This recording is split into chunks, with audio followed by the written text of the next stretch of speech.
بسم اللہ الرحمن الرحیم۔ السلام علیکم زینب ٹی وی کے ناظرین، آج کے درس حدیث میں خوش آمدید۔ ناظرین کرام، آج کے درس حدیث کا موضوع ہے وسیلہ طلب کرنا۔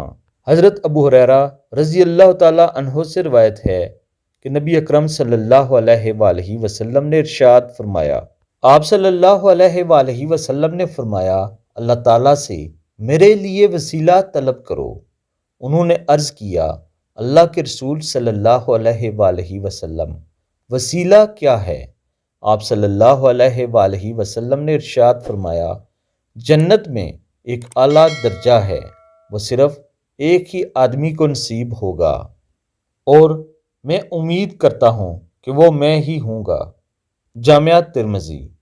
ناظرین اکرام، مفہوم حدیث یہ ہے کہ نبی اکرم صلی اللہ علیہ وآلہ وسلم نے صحابہ کرام سے ارشاد فرمایا کہ میرے لیے وسیلہ کے لیے دعا کیا کرو، تو صحابہ کرام نے عرض کیا، یا رسول اللہ وسیلہ کیا ہے؟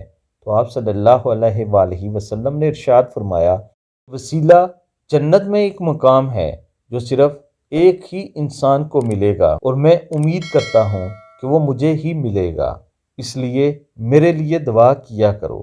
یاد رہے، یہ وسیلہ جنت کے ایک مقام کا نام ہے، اور یہ اردو والا وسیلہ نہیں ہے۔ اللہ سے دعا ہے، اللہ تعالیٰ ہمارے پیارے نبی صلی اللہ علیہ وآلہ وسلم کو وسیلہ عطا فرمائے، آمین ثم آمین۔